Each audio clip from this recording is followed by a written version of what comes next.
नमस्कार विद्यार्थी मित्रांनो, आज आपण शिवाजी महाराज यांचे अष्टप्रधान मंडळ हा घटक पाहणार आहोत. शिवाजी महाराज हिंदवी स्वराज्याचे छत्रपती झाले. राज्यकारभाराचे काम व्यवस्थित चालावे म्हणून त्यांनी राज्यकारभाराची 8 खात्यात विभागणी केली. हे 8 खाते कोणते आहेत तर हेच आहे शिवरायांचे अष्टप्रधान मंडळ. शिवरायांचे अष्टप्रधान मंडळ त्यातील पहिले प्रधान आहेत मोरो त्रिंबक पिंगळे.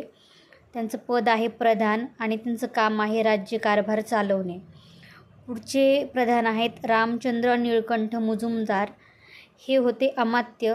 त्यांचं काम होतं राज्याचा जमा खर्च पाहणे. पुढील प्रधान आहेत हंबीरराव मोहिते. हे सेनापती होते आणि त्यांचं काम होतं सैन्याचे नेतृत्व करणे. चौथे प्रधान होते मोरेश्वर पंडितराव. त्यांचं पद होतं पंडितराव आणि त्यांचं काम होतं धर्माची कामे पाहणे. पाचवे प्रधान होते निराजी रावजी. त्यांचं पद होतं न्यायाधीश आणि त्यांचं काम होतं न्यायदान करणे. सहावे प्रधान आहेत अण्णाजी दत्तो. त्यांचं पद आहे सचिव. त्यांचं काम होतं सरकारी आज्ञापत्रे पाठवणे. सातवे प्रधान आहेत दत्ताजी त्रिंबक वाकनीस. ते मंत्री होते, म्हणजे त्यांचं पद हे मंत्री होतं आणि त्यांचं काम होतं पत्रव्यवहार सांभाळणे.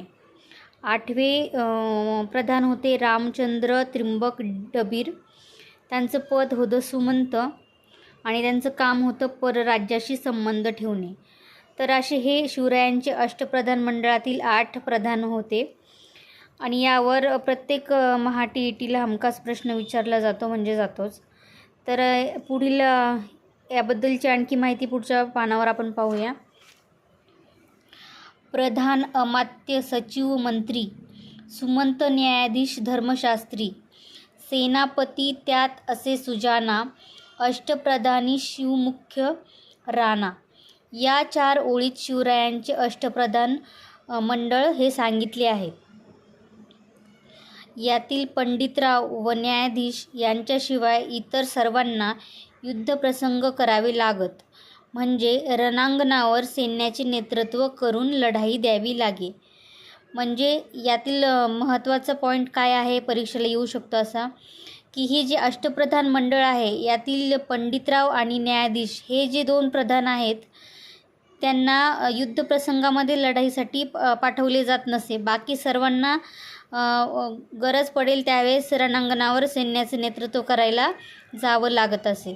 तर इथला महत्त्वाचा पॉईंट लक्षात ठेवायचा आहे, पंडितराव आणि न्यायाधीश हे दोघं जे आहेत त्यांना युद्धप्रसंग करावे लागत नसत. बाकी सर्वांना युद्धप्रसंग करावे लागत असत. तर अशा प्रकारे शिवाजी महाराजांनी अष्टप्रधान मंडळ नेमले होते. शिवरायांना माणसांच्या गुणांची पारख होती. एखादा जवाहिरा एक मोती पारखून तोलून घेतो व त्या मोत्यांचा हार गुंफतो आणि तशी कसून पारख शिवरायांनी आपल्या अष्टप्रधानांची केलेली होती आणि त्यानुसार त्यांची निवड केलेली होती.